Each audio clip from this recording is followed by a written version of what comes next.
Lu pernah nggak sih buat pasti lu pernah deh, cuman nggak tahu kapan. Maksudnya sama siapa nih? Dulu nih. Hah? Jangan bongkar aib. Sama siapa? Enggak, bukan anjir. Kan arah lu kesana mulu. Ya kan lu biasanya kesana kalau gue ngomong. Gue tuh udah kepengen menyelamatkan teman gue nih gitu kan. Nah, Enggak di depan kamera lu nyamatin gue lu. Gitu lu. Membajingan juga. Sama aja. Lanjut. Apa kayak dunia mulu lu gitu loh. Atau kayak misalkan lu kerja terus pagi siang malam terus dibilang kayak lu dunia mulu lu segala macam. Pasti pernah ketemu yang kayak gitu. Ya. Ya kan? Ya. Betul. Jadi gue pernah kan kayak baru-baru inilah. Jadi ngobrol sama teman gue, katakanlah dia nih, kita jangan sebut profesi ya, tapi bilangnya dia tuh misalkan gue ngarang nih, itu kerja kantoran gitu kan. Nah dia curhat sama gue pengen dah nabung buat umroh kata dia gitu. Karena gue tanya kenapa gitu, Kak, soalnya umroh tuh nyantol di gue, itu ibadah yang emang gue cita-citain gitu kan. Soalnya gue dari kemarin tuh duniawi mulu gitu kan. Ya. Kerja dia tuh duniawi mulu, dia bilang gitu. Nah pas gue denger dibilang kerjaan dia itu duniawi, ya jidat gue mengkerut tuh, iya kan, mengkerut garis-garis bawah tanah tuh. Nah, kok lu anggap kerjaan lu duniawi nih, ya kan? Gue pikir itu tuh cuma diangkat orang tua kita gitu, yang mikirnya pada kayak gitu kan, yang apa? Kerjaan duniawi, apalagi belajar sekolahan duniawi, gitu-gitu kan. Gue pikir tuh udah diangkat orang tua kita doang, kita tuh udah pada ngerti. Ternyata teman gue aja tuh, yang masih kayak berarti seangkatan kita itu masih sama mikirnya tuh gitu. Dan ini tuh lumayan rugi ya, karena gini nih gue jelasin ya. Boleh. Kita tuh pertama sepakat dulu deh, manusia ini kan diciptain nih, itu Allah udah bilang ya, itu untuk ibadah. Ya. Sebutin ayat gak sih? Apa nggak usah ya? Berarti nggak apa-apa nih, ada gua terus ada ayat gitu. Boleh dong. Iya, harus. Oke. Kan Ya. berdasarkan ayat. Hidup kan buat ibadah tuh, ya kan? Ada di Ya. surat Al-Mulk ayat 2 tuh, ya kan? Ya. Nah tuh artinya yang sebelah sini nih. Sebelah mana? Gitu. Oh, nggak gitu ya? Nggak gitu. Kalau misalkan pakai konsep yang tadi, kerjaan itu duniawi, berarti ibadah di mata mereka itu sholat, puasa, segala macam gitu. Berarti kita kerja tuh buang-buang waktu tau? Iya dong? Di mata mereka ya. Iya. Iya kan logikanya gitu kan? Iya. Kerja berarti buang-buang waktu dong. Ngapain kerja gitu? Apa? Udah, misalkan habis sholat, ya udah sholat lagi. Habis itu puasa kenapa cuma Senin Kamis? Selasa Rabu itu nggak sayang itu, ya kan? Padahal kan kita isinya cuma buat ibadah doang, gitu kan? Terus kenapa nggak Selasa Rabu, Jumat, Sabtu, Minggu puasa juga gitu? Misalkan isinya kita ibadah doang. Ibarat kayak misalnya kita punya 70 tahun, jangan kita sia-siain isinya tuh buat ibadah semua gitu, ya Iya. kan? Kerjaan nunda lo ibadah dong berarti. Kalau misalkan kerjaan itu bukan ibadah, gitu kan? Iya. Sayang dong gitu. Nah makanya dari sekarang kita ke definisi dulu deh kalau gitu, ibadah tuh sebenarnya apa sih gitu kan. Ya gua ini obrolan gua sama dia gitu kan, ibadah tuh berarti apa deh gitu. Karena kan menurut dia ini kerjaan duniawi ya bukan ibadah gitu kan. Oke, definisi ibadah dulu deh apa gitu, bla bla bla bla. Sepakat kita ibadah itu intinya menjalankan perintah Allah, menjauhi larangannya gitu kan. Nah balik lagi, kalau misalkan ibadah itu adalah itu menjalankan perintah Allah, menjauhi larangannya, berarti kerja itu ibadah bukan. Ibaratnya kayak Allah berarti harus suruh lo kerja dulu dong, baru ternyata itu adalah ibadah. Sekarang Allah suruh lo kerja nggak? Kalau misalkan iya, tahu dari mana kita? Nah ternyata dia tahu, ada ayatnya lagi di Quran tuh, ya kan? Iya. Di surat Al-Mulk lagi tuh ayat 15, ya kan? Dan sebenarnya ada di berbagai, gue lupa di surat Al-Jumu'ah gitu ayat berapa gitu, tapi di surat Al-Mulk tuh ayat 15 tuh ada juga, ya kan? Kita disuruh kayak betul. apa? Itu setelah kita sholat itu Iya. lalu kita bertebaran Bertebaran. di bumi Allah gitu kan, Betul. untuk ambil karunia-Nya kan.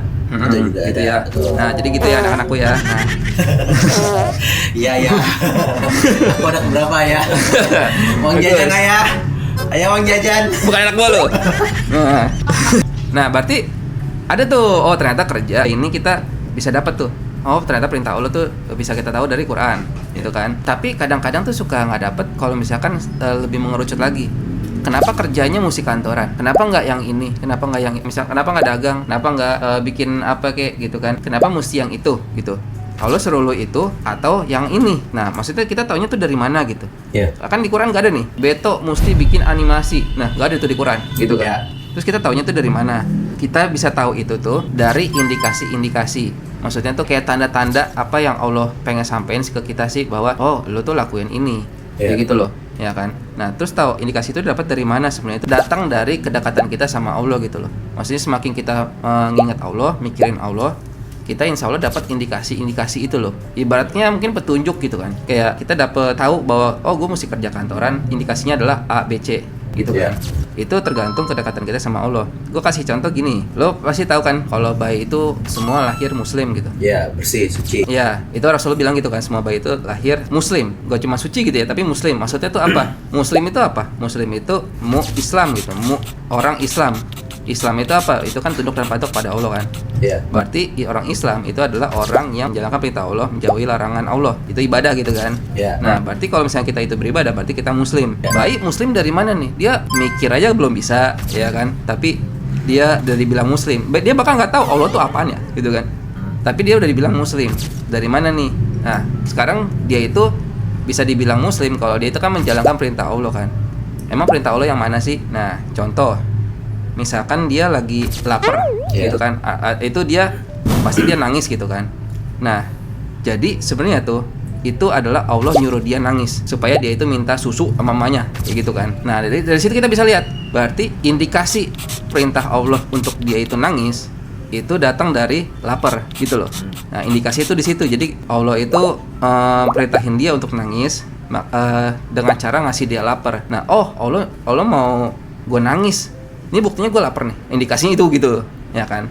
Jadi dari tanda itu kita dapat perintah Allah tuh apa, gitu kan? Sebenarnya dia lapar terus dia nangis, itu kan insting gitu kan? Iya.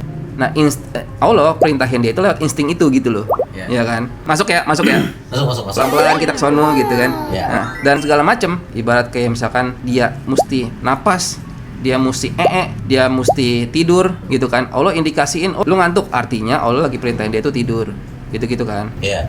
Nah, bahkan sampai gede kayak begini pun juga kita tuh juga masih sampai sekarang loh. Kayak misalkan nih kita lapar, artinya Allah suruh kita makan gitu kan. Jadi indikasinya itu jelas gitu. Lapar, oh berarti Allah suruh kita makan gitu, ya kan. Nah, tapi pertanyaannya gini, lu makan waktu lu lapar kan? Itu lu makan karena lapar atau karena Allah suruh lu makan? Karena hasilnya bakal beda tuh. Kalau misalkan lu itu makan karena lapar, semua makhluk ya udah, itu. berarti lu tuh maksudnya gini, lu makan karena lu lapar, berarti lu cuma pengen ngisi perut doang kan. Berarti goal lu itu ya perut lu doang gitu, ya kan. Jadi ya udah, kalau misalkan lu lapar terus lu makan, tujuan lu itu adalah karena lu lapar, ya udah selesai, ngisi di perut selesai gitu kan. Tapi kalau misalkan lu, oh gue dikasih lapar sama Allah, artinya Allah suruh gue makan, akhirnya lu makan, itu artinya lu menjalankan perintah Allah. Karena lu sadar bahwa Allah itu nyuruh lu makan, kayak gitu loh, ya kan. Jadi kelihatan kan, makan itu tuh bisa jadi ibadah atau udah urusan duniawi aja. Cuman dari lu itu sadar bahwa ini tuh perintah Allah atau bukan sih, gitu kan. Lu mikirin Allah apa enggak sih, ingat Allah apa enggak sih, bahwa lapar ini ternyata itu adalah cara kita berhubungan sama Allah gitu loh. Oh iya, Allah suruh gue makan, kayak gitu kan. Insya Allah itu jadi nilai ibadah, kayak gitu. Kalau misalkan kita kayak udah kita nggak merasa Allah suruh kita, orang ini lapar, ya udah lah gue makan lah, gitu kan. Dengan kata lain kayak Allah bisa bilang gini, oh ya udah, lu gak ngerasa gue suruh kan, makan aja udah, ntar kenyang. Tapi lu nggak ngarep pahala dari gue dong berarti. Kalau makan karena lapar doang, bukan karena lu merasa gue suruh, ibaratnya gitu loh, ya kan. Ya udah berarti sama aja kayak lu berarti nggak butuh pahala dari gue dong, kayak gitu, beda kan. Nah, bayangin mbak, seumur hidup dari dulu sampai sekarang kita makan cuman kenyang doang. Berapa kali kita makan gak ada pahalanya, cuma gara-gara kita nggak merasa disuruh sama Allah. Itu baru makan loh, ya kan. Kerja kantoran, jalan kaki, ya apalagi bahkan sekelas main game aja dia, buat gua itu bisa jadi ibadah juga, asalkan lo merasa itu Allah tuh suruh lo itu gitu, kayak gitu, ya kan. Jadi maksud gua tuh gini, main game dulu ya. Bahkan dari hal remeh-temeh sekelas main game gitu, kok bisa itu maksudnya ibadah gitu, ya kan. Misalkan orang kerja di dunia kreatif gitu kan, itu kan mau, tadi kan kita sepakat bahwa dia itu pertama yakin dulu bahwa kerja itu adalah ibadah nih, ya kan. Dia itu kerja, itu dia lagi ibadah. Nah, kalau dia mau kerja itu bagus di dunia kreatif ini, dia itu mesti ngisi mood dia dulu, ya kan. Berarti dia mesti senang dulu segala macam kan. Nah, gue bisa dapat mood itu dari sejam 2 jam main game. Artinya kan dari main game itu dia ada yang terobati. Nah, karena kerjaan itu adalah ibadah gue, dan itu bisa berjalan kalau gue punya mood, artinya Allah suruh gue main game. Itu indikasinya gitu loh, Pak. Jadi ada runutannya kan. Masuk akal ya. Beda sama kayak misalkan main game kita nggak merasa ini perintah Allah gitu. Sayang, kamu lagi ngapain? Aku lagi jalanin perintah Allah. Anjay, bener. Itu bisa tuh. Iya. Oh ya udah semangat ya. Iya. Iya yang 2 game lagi. Gitu, iya. Kirain 2. Gitu. Sini bantu ngurus anak. Nah, bantu ngurus anak bagus. Jadi waktu kita merasa main game itu adalah perintah Allah, Iya. sedangkan tahu bini minta panggil anak, itu indikasi bahwa lu berarti main game kayak gitu loh. Iya. Ya kan? Intinya lu kayak Masih tahu lu dulu tuh positioning. iya, lu mesti tahu bahwa Allah tuh lagi suruh lu yang mana sih, kayak gitu kan. Iya. Kayak gitu maksudnya. Nah, bayangin kalau misalkan main gamenya itu kita nggak ngerasa Allah itu bersama kita, kayak Allah tuh suruh kita ini main game atau enggak gitu kan. Ini orang-orang yang bakal main sampai subuh, Pak. Gitu. Yang bakal main game sampai subuh yang nggak peduli waktu karena dia nggak ngerasa ya namanya hiburan gitu kan. Banyak yang sampai nggak tahu waktu. Kayak dia Jadi dengan cuma mood doang yang terisi. dia lupa bahwa apa itu baru duniawi kayak gitu loh. Karena dia merasa ya udah gue pengen dapat senang aja gitu kan. Berlebihan sampai lupa waktunya ini maksud lo? Iya, misalkan Ya, itu akibat dari dia itu nggak merasa gue main game itu karena Allah gitu loh. Iya. Maksud gue gitu, itu bakal ada akibat kayak gitu karena dia merasa ini duniawi aja, ya udah wajar lah gue main subuh kayak gitu loh. Jadi maksud gue tuh gini, kenapa gue ngomong kayak gini? Karena kalau masih ada yang sampai berpikir kayak begini bahwa belajar MTK tuh duniawi, kerja kantoran itu duniawi, itu rugi banget gitu, Pak. Iya. Ya kan, karena kita nggak tahu nih, insya Allah masih panjang umur kita gitu ya. Misalnya jangan sekarang gitu, ntar dulu gitu. Umur kita insya Allah masih panjang gitu kan. Sampai sono nanti, itu kita masih berpikir kayak begitu, rugi aja gitu. Gak ada yang kayak Takutnya last minute baru paham gitu ya. Iya. Tahu gitu dari kemarin gue. Mending kalau misalnya nggak pernah paham gitu kan. Jadi pas kita lagi pengen jalan ke kantor aja, itu insya Allah jadi ibadah. Iya. Lagi kerjanya ibadah, lagi makan siangnya ibadah, lagi napas, Pak, ya kan, itu ibadah. Nah, sayang banget kalau kita tuh nggak pernah merasa Allah suruh kita ini, Allah tuh cuma suruh sholat, puasa gitu kan. Iya. Kayak gitu. Itu konteksnya pernah gue sampaikan di konten gue kemarin tuh, Tom. Di dunia tempat nongki, ya kan, itu kan judulnya kan dunia tempat nongki kan. Padahal di situ tuh gue juga sempetin di bagian akhir tuh ada di surat Al-Qasas ayat 77. Itu sama tuh kayak gitu tuh. Wa batagu fima ataqallahu darul akhirah. Kata Allah tuh, Allah bilang memang, dan carilah pahala negeri akhirat dengan apa yang telah dianugerahkan Allah kepadamu. Wala tansa nasibaka minad dunia. Tapi jangan lupa bagianmu di dunia. Tapi jangan lupa cari cuannya. Ngerti nggak maksudnya? Jadi Allah bilang nih, dan carilah pahala negeri akhirat kan, pahala kan. Kita kan jadinya kan pahala kan. Konversi buat dapetin kebaikan di akhirat itu kan, ya mata uangnya kan pahala kan kasarnya kan. Nah kita disuruh cari pahala nih dengan apa yang Allah anugerahkan, dengan apa yang Allah kasih ke kita. Nah kan kita kan tiap orang beda-beda nih dikasih kemampuannya kan, makanya skill set orang tuh pasti beda nih. Nah kalau udah niat nyari kehidup, maksudnya oh ini gue dikasih skill set ini nih sama Tuhan nih. Nah kita manfaati tuh skill setnya tuh. Kata Allah wala tansa nasibaka minad dunia. Tapi jangan lupa cari cuannya juga. Jangan lupa nih yang nasib lu di dunia. Lu boleh tuh pakai skill set yang udah Tuhan kasih ke lu tuh buat kehidupan dunia. Tapi jangan lupa fokusnya darul akhirah, kehidupan akhiratnya. Tapi disuruh cari cuan juga dengan kemampuan yang udah Allah titipin gitu kan. Lanjut. Ya. Yang penting satu.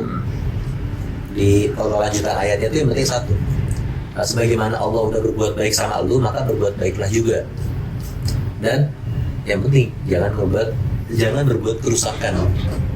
Jadi skill set apapun yang kita punya, jangan pernah merusak. Rusaknya tuh di sini tuh Anak orang. iya. Yang lain ya. Wala tabghiru fasada fil ardh. Jangan berbuat kerusakan di bumi. Ya termasuk anak orang. Anak orang hidup di bumi ya. Benar. Iya. Syaratnya itu dua sebenarnya. Iya. Iya maksudnya syaratnya tuh sebagaimana Allah udah berbuat baik, kita juga disuruh berbuat baik. Yang penting jangan berbuat kerusakan. Itu doang sih syaratnya. Iya. Ya, kalau misalnya lu skill setnya itu gitu kan di dunia industri kreatif, dan lu merasa ngumpulin moodnya harus bermain game, ya udah selama tidak merusak gitu kan. Main game sampai hancur-hancurin barang gitu kan. Siapa main game hancur-hancurin barang? Kondisi seperti ini. Jadi inti dari video ini gue pengen ngajak gitu. Kayaknya sayang banget gitu ya, rugi banget kita kalau nanti kita masih panjang hidupnya ini, insya Allah ini, gitu kan. Tapi yang isinya ibadah itu nggak semua, kayak gitu loh. Sayang banget, apapun itu, gerak-gerik kehidupan kita tuh bisa jadi ibadah semua, ya kan. Jangan merasa kerdil gitu bahwa kerjaan gue kan cuman kayak begini, kegiatan gue kan cuman kayak begini, begini doang. Nggak, kejar dah, bakal kecil-kecil aja tuh, ya kan. Kejar dah, nggak ada yang perlu diganti gitu dari cara kita hidup nih, ya kan sebenarnya. Cuman kita itu yakin dulu Allah ini suruh gue ini nih, gitu kan. Nah, pertama itu kita tahu dulu Allah suruh apa, gitu kan. Abis itu kita yakin itu, abis itu baru kita kerjain, gitu kan. Kalau misalkan yang tadi yang duniawi itu, dia langsung lompat ke kerjain, gitu kan. Cuman perlu itu doang sebenarnya. Kayak ya Allah, gue mesti ngapain, gitu loh.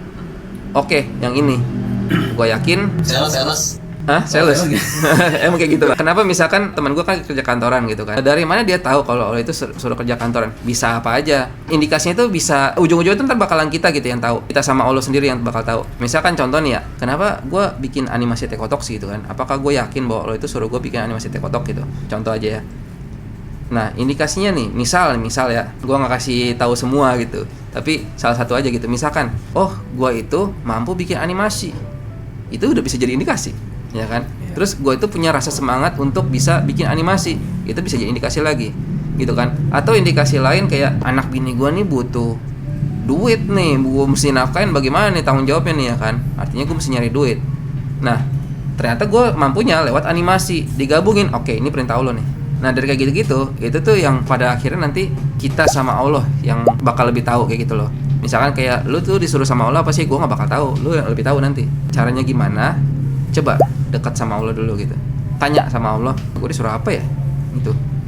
Gak cuma soal ibadah-ibadahan yang kayak sholat atau puasa doang gitu loh, tapi kita tuh masing-masing tuh unik gitu. Allah tuh ciptain kita itu untuk berbagai macam, untuk saling berkenalan kan gitu, ya kan. Nah, masalahnya lu itu disuruh ngapain, gue itu disuruh ngapain, gitu loh. Tujuannya sama, untuk beribadah, tapi modelnya yang kayak gimana nih, kayak gitu intinya. Sayang aja kalau kita nggak ke arah sono, akhirnya kita ya sampai sepanjang hidup nanti rugi semua gitu. Bagi gue sih itu penting banget gitu. Ya udah sih gitu doang sih ya. Kayaknya Maya gak banyak-banyak ya. Makasih tausiahnya. Ya Allah. Makasih Ayah. Ya Masya Allah. Makasih Ayah. Ya aduh, merinding banget. Uang jajan Ayah. Gitu kan. Oh iya. Gitu kan. Suara lu kan tuh. Oke. Terima kasih, kita ketemu lagi ya. Assalamualaikum warahmatullahi wabarakatuh. Assalamualaikum warahmatullahi wabarakatuh. Ya Bang, siap Bang.